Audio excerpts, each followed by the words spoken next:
Don't destroy my sandcastle and you won't break your toe. It's that simple. I'm at a proper beach for the first time in decades, and the story just came up in conversation. I totally forgot about it until today, and thrilled there's a sub to share it with. I grew up in California, but not close enough to the beach to go there often, so it was a major treat for my brother and me. One summer when I was about 8, which would have made my brother about 6 or 7, we were having a blast building sandcastles with our little plastic pails and shovels. We had found a spot with just the right amount of moisture in the sand for maximum structural integrity. It had towers and a moat and everything. We were about to call our mom over to look at it when this bigger kid, my age or a bit older, did a running jump into the middle of the castle. And he didn't stop there. He kept jumping around and kicking until it was totally leveled, laughing the whole time. I knew when it was pointless to object, so I sat there silently while my little brother cried until the kid finished his destruction and ran off. I hugged my brother and said we'd build another one. He said tearfully, "But you'll just kick it down again." I looked around for a moment and saw a large flat rock jutting up to the sand about a foot high in my memory and seemingly sunk very deep. I told him not to worry and immediately got to work coating the rock in a layer of wet sand. I don't know if my brother understood, but we started rebuilding our masterpiece. We didn't get very far before we saw the big kid coming and moved out of his way. He did an elaborate spin kick right into the rock and collapsed instantly with a scream, grabbing his foot. I don't remember him saying anything to us, but he just dragged himself up and limped away crying. Little brother and I repaired the damage to our castle and continued building happily. My memory is hazy after this, but I feel like I saw a woman, who I assumed was the big kid's mother, arguing with my mom. Somehow I knew I wouldn't be in trouble, so I didn't worry about it, and she never even brought it up with us. I got my sense of poetic retribution from her. Finn, if you're building a sandcastle from scratch, is it fair game to build it with some internal reinforcements like this, knowing that somebody who attacks it is going to suffer, or is that a little overkill? Also, hi, I'm Steven, and if you enjoy awesome stories of revenge, why not hit that subscribe button down below? That said, our next story is, friend tried to screw me over, I reverse Uno card her. This happened when I was in secondary school at about the age of 16. I've been friends with Lisa, not her real name, for just over a year. We spent a lot of time together. We went to the school disco together, spent time at each other's houses, and I thought we were good friends. She always hung out with my friends, but no one actually liked her. I knew that, and I always knew that they were only nice to her because she was friends with me. Lisa did not know this. After a year of being friends, she was moved to my tutor group. In my school, every school year was split into 6 tutor groups. She had no friends in her tutor group and no one liked her, so she requested to be moved to mine, and she was allowed. She always sat with me and my friends, and I thought things were going well. One thing I haven't told you yet,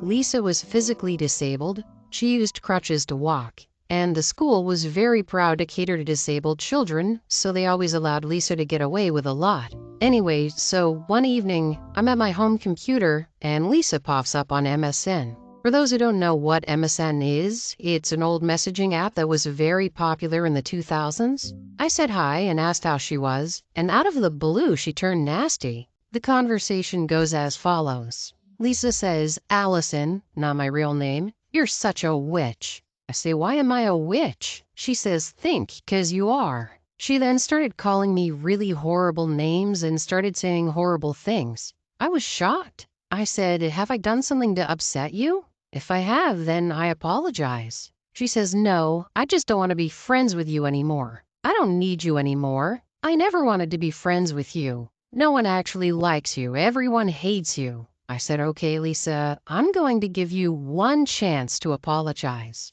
She told me to screw off, so I blocked her, but not before I screenshotted our entire conversation. I had a sense I would need these later, but I'm the most petty person ever, so I was going to destroy her. She only moved to my tutor group because she had no friends in her old tutor group. So now I was going to make sure she had no friends in my tutor group either. So the next day I went to school, made sure I got there early, and showed all of my friends the screenshots that I printed off. I then showed everyone in my tutor group as well. Lisa was always the last to arrive at class, so I waited. I sat with my friends and smiled when she walked through the door. She ignored me as she approached our table. My friends told her they didn't want to be friends with her anymore and told her to go away, and she couldn't sit with us. I watched with the biggest smile as everyone else in my tutor group did the same thing. In the end, she sat alone in the furthest corner of the classroom. Every class I attended, I showed everyone the screenshots and watched as Lisa was forced to sit by herself. She kept glaring at me.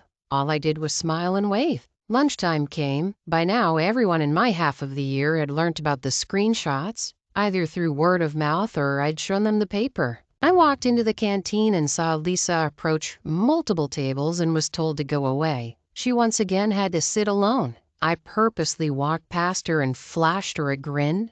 The next day, after my first 2 lessons, I was called into the principal's office. I wasn't surprised to find Lisa there with one of the teachers/helpers that supports the disabled children in the school. I was told to sit down and I asked what this was about. The conversation goes as follows. Allison, Lisa has come to me with some disturbing allegations. She says you've been bullying her, and thanks to you, she now has no friends. If this is true, you could face being expelled. We don't tolerate bullying of disabled children, the headmaster said to me. I was a good kid at school, never had detention, never got in trouble, had good grades. In short, I was a keener, but I wasn't scared. I turned and saw Lisa smile at me. She thought she had won. I smiled back and her expression quickly changed from smug to worry. Well, actually, headmaster, this all started 2 days ago. Lisa sent me some horrible messages on MSN and she said she didn't want to be friends anymore.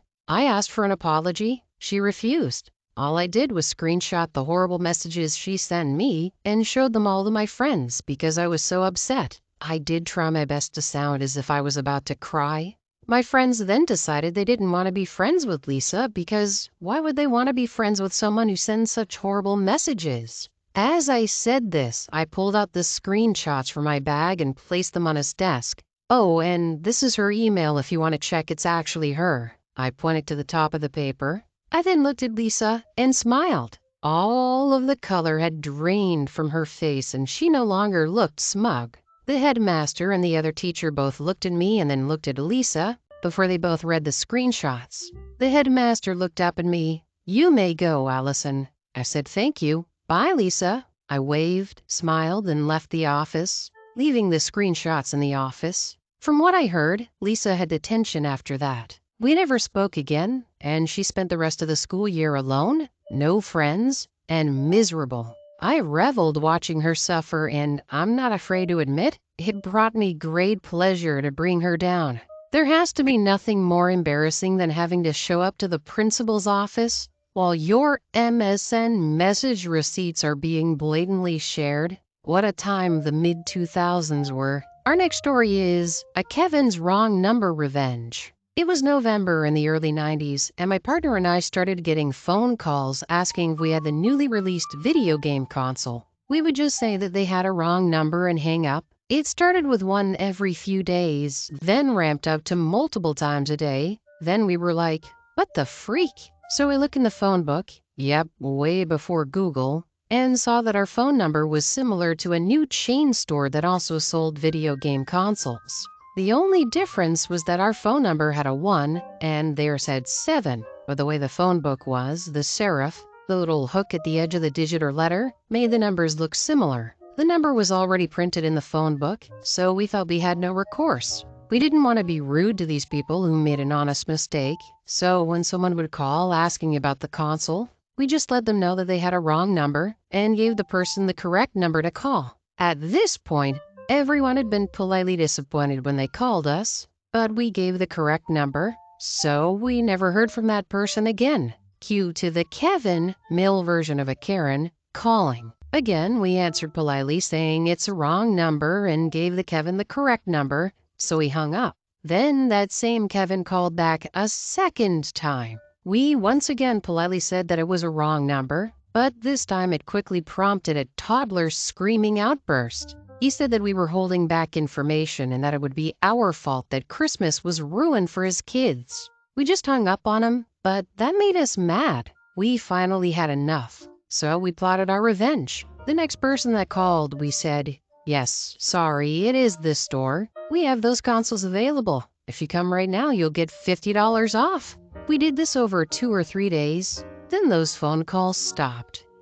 Honestly, from multiple stories of hearing similar situations, I think that's how you have to deal with it if they're not smart enough to handle this incorrect phone number issue. It also never made much sense to me. Why would a business drag their feet so hard on updating their actual number? This next story is Boomer doesn't understand tech.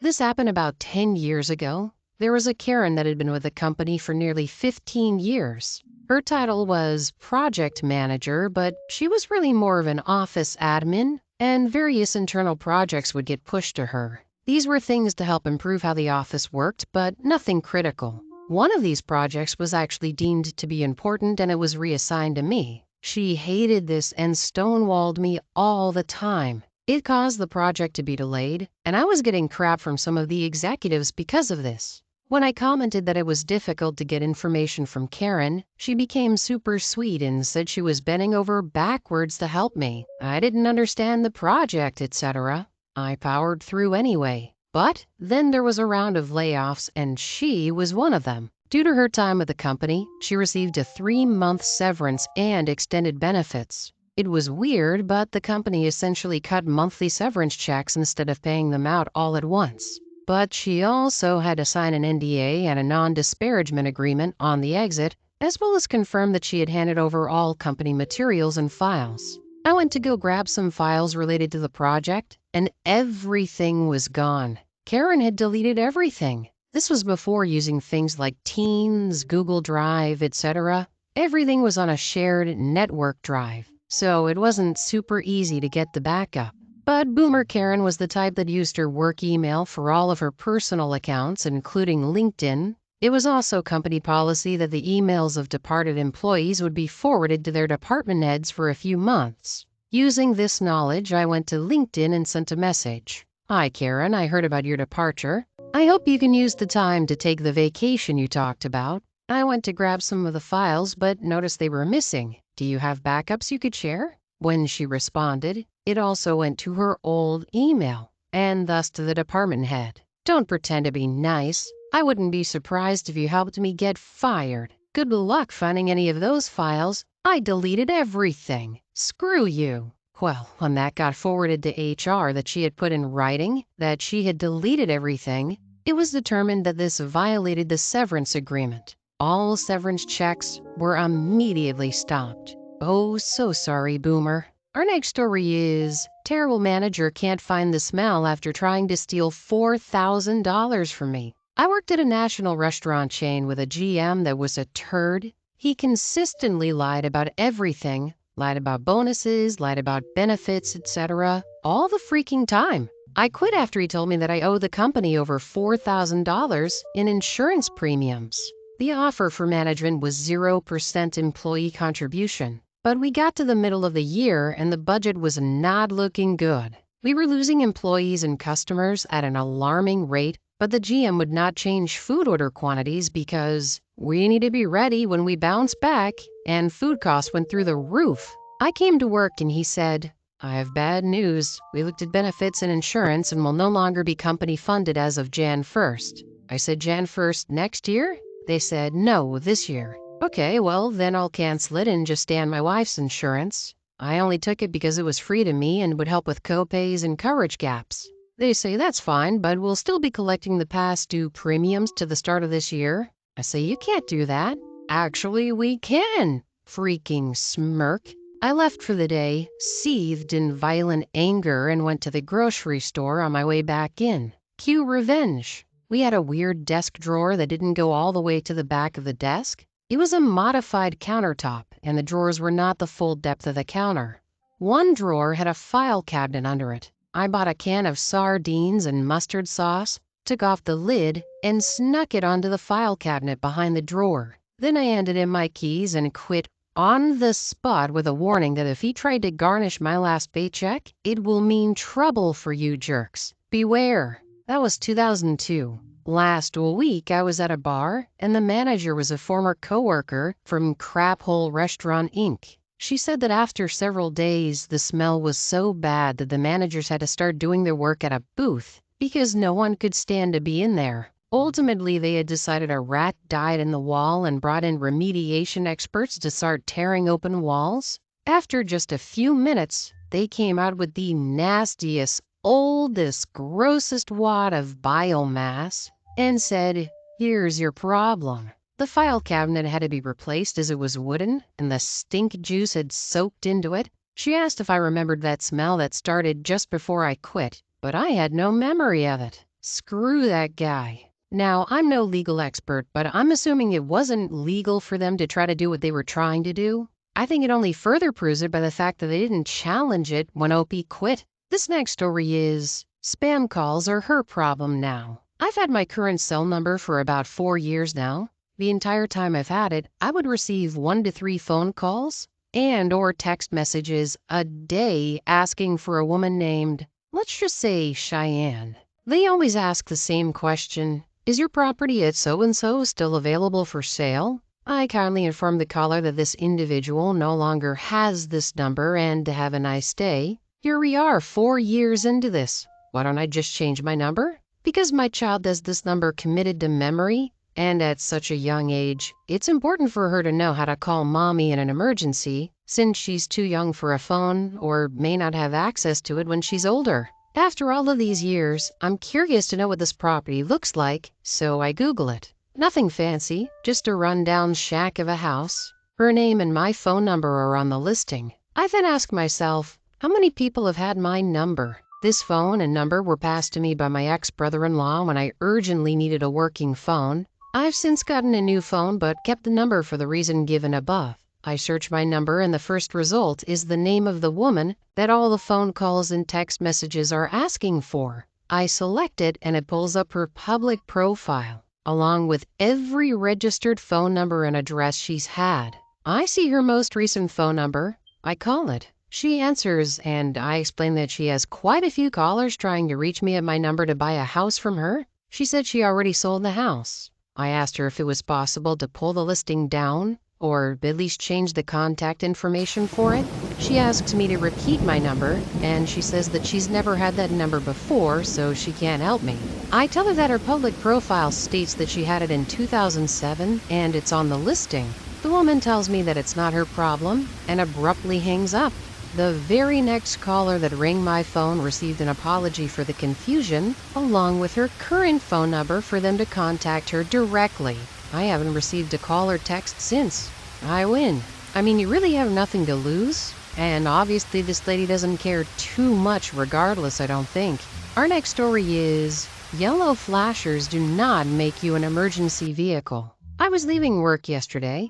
I pulled out of our parking lot and made it about 200 yards down the road when a pickup truck zoomed up behind me with flashing lights. My first impulse was to pull over and let him pass when I realized those are yellow construction zone lights. The yellow lights are intended for use when workers are working near a road or other area that requires caution and your attention. They are not intended for driving in traffic. He got right up on my back bumper, goosing me. We made a right turn at a light. I noticed the logo of a private company on the side of his truck. He wasn't even Department of Transportation. Then it dawned on me. It's after 5 o'clock, and this jerk is using those lights because he's in a hurry to get home and trying to intimidate people into moving out of his way. Nope, not today. The closer he got, the slower I drove. When he was inches away from my rear bumper, I pulled out my phone and pretended to film him. When he noticed, he backed way off and turned into a side road. A few seconds later, I saw him pull back out onto the road, this time without the yellow flashers. Depending on where this is, if they have a front license plate, it honestly might be worth leaving a non-emergency complaint. I mean, they probably won't do anything with it, but you never know. Maybe this guy could have a record of calls. Our next story is drive like an idiot? Let me call my sister. In our state, it's the law to be hands-free. No devices while driving.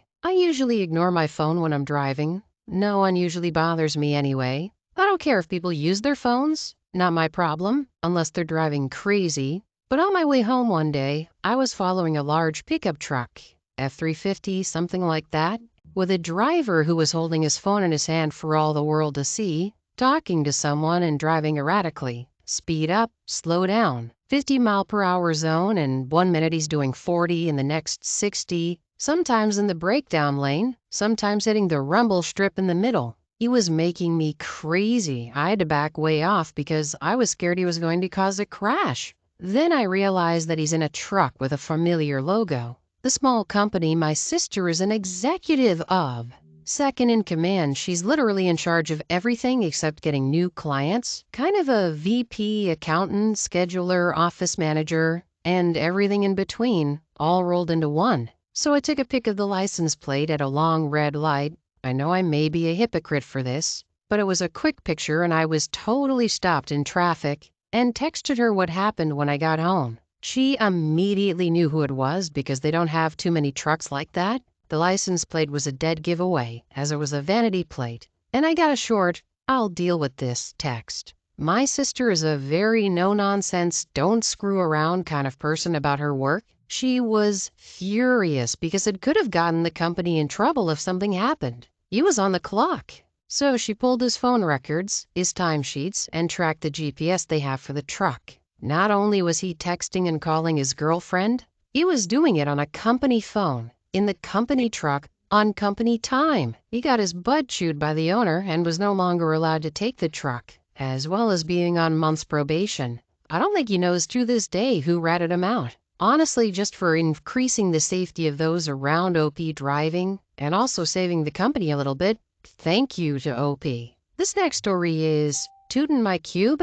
Faint fart never won fair maiden. I worked with a guy, Carl, who was a nice guy, but he could be a total Neanderthal at times. He would walk into his friends' cubicles when they weren't there, slip out a fart, and quickly leave. He had some digestive issues, and it would sometimes reek for quite a while. We had a new hire from college assigned to our department, and she was a very attractive woman, drop-dead gorgeous. She came into my cubicle to drop off something that I'd sent to the printer while I was letting the cube fumigate, and as I walked back in, I said, "That wasn't me." It happened again, and this time she responded to my denial. She laughed and told me her brothers always blamed the dog for that exact same thing, but it was okay. She was used to being around guys. Given that she didn't really believe me, I felt it necessary to tell her who was responsible, and her voice grew very quiet as she informed me that Carl had asked her out for a drink after work. She really wasn't interested, and he had asked her out again, twice in fact, and she'd been getting a bit irritated that he wouldn't take no for an answer. A few days later, she saw him entering my cube and quietly followed him, standing in the doorway about 2 feet behind him while he farted quite loudly. He was giggling as he turned around to leave, but then stopped abruptly when he realized he had basically farted in her general direction, to use a Monty Python term. She confessed to me later that that day she was waiting to catch him in the act, hoping that it would stop him from pursuing her. When he turned around, she said she just shook her head and walked away without saying a word. I told a few people and word spread quickly. He never asked her out again. Yeah, if you go around having the reputation of cubicle farter, probably not going to be pulling too many dates from that group of people. This next story is getting a call from a Microsoft employee. I can't count how many times I've received bogus calls from fake Microsoft employees. So this guy calls me and I'm sitting on my couch, scrolling away on my Mac. I'm very friendly to oblige him. He tells me to sit in my PC and open the computer. I tell him to hold on, put my phone on speaker, and hold him for 2 minutes. I am at my PC now, what do I do? He tells me to open Windows. I ask him to hold. A few minutes later, I tell him, the ones downstairs are all open, and asks me if he wants me to open the windows on the other floors too. I know how to waste someone's time too, and the time he calls me, he can't talk to a believing victim.